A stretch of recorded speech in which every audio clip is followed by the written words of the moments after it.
So I was brought into this abuse right after birth, and it was from the Italian side of my family. I had an uncle who ran a secret facility underground in the outskirts of Rome where they do torture and experiments and this kind of thing. So I was initiated right after birth. Sometimes he would come to the countries I was living in. I grew up in a bunch of countries, and sometimes I would be taken to Italy. And when I was 14, I lived there full time. So that was the primary person and within the facility and the Vatican. So there were four things: ritual abuse, sex trafficking, torture, and experiments. So when I say torture, I mean things like electric shock, being buried alive with dead bodies, being put in isolation chambers, having to watch animals and people be tortured in front of me and killed, being put in a freezer or in very extreme environments, being left in cages for periods of time with no food and water, things like this. And of course, rape and any kind of physical violence. The trafficking occurred out of the Vatican and also just among the VIPs in Italy and, to my memory, some countries around as well. The ritual abuse would be a variety of things, like rituals being put in a coffin when I was 2 years old and left overnight in a church, rituals of gang rape, rituals of being impregnated and then taking the baby almost at term out of me to be used in rituals also.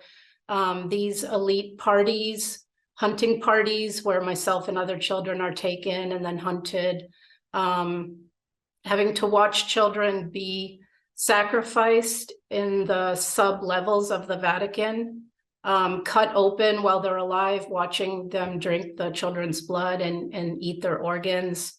Those are some of the ritual abuses. And then the experiments were what I know today to be sort of MK Ultra monarch things with helmets, with wires coming out and having to watch certain virtual things and being, my body being experimented on. So those are kind of the kinds of things that I went through from birth to age 18. Yeah, so the main locations where I was tortured was in the secret facility. This facility did connect with underground tunnels to the sub levels of the Vatican. There's levels way down under the ground where they have the special altars and all that. So mainly it would be in the facility, in the Vatican itself, and then with the trafficking, it would be to any kind of elite members in the area. So sometimes I would be in people's homes, big mansions and places like that.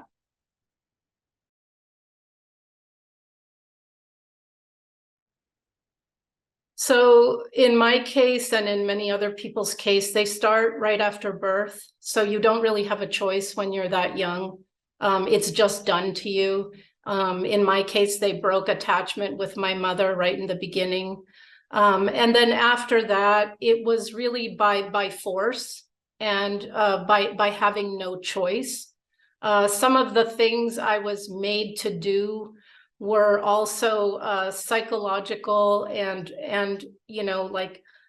deciding who is going to die, this person or this person.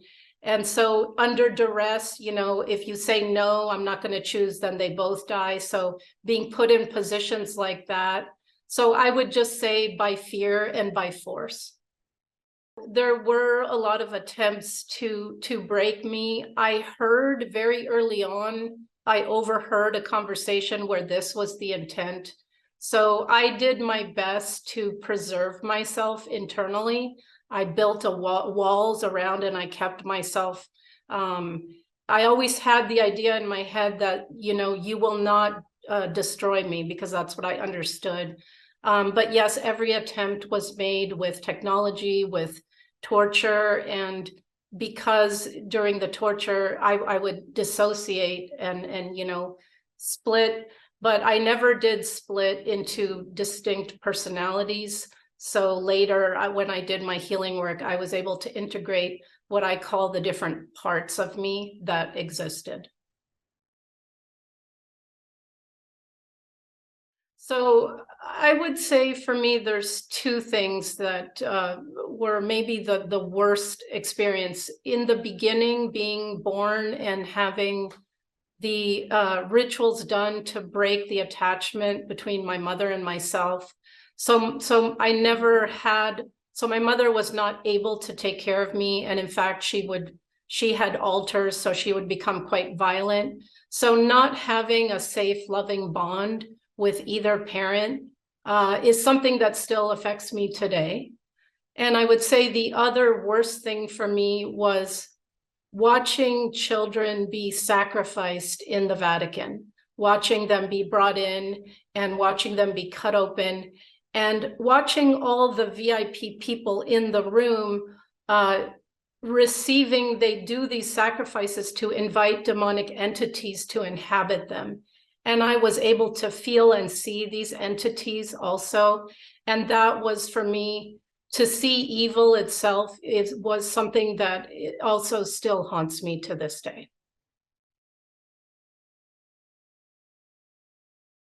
Yeah, so the reason that I have given testimony of my experiences, and I'm doing so here as well, is because every day right now, as we're talking, children are being put through these things, and this has to stop. And so these people, these psychopathic, pedophile, Satanist elites, they have succeeded with secrecy and deception. So when we begin to give testimony and tell our stories and tell the truth of what is actually being done to children, then we have a hope of ending this forever. And the other piece I will say is everything they've done to us, on some level, they have done to the whole of society. And so, for example, they have done global satanic rituals like 9/11 and COVID. And so we all need to understand the way that we are being managed and traumatized and dissociated and mind controlled, so that we can heal ourselves, we can come together, and we can say no, and we can go forward and create a way forward that is good for all life.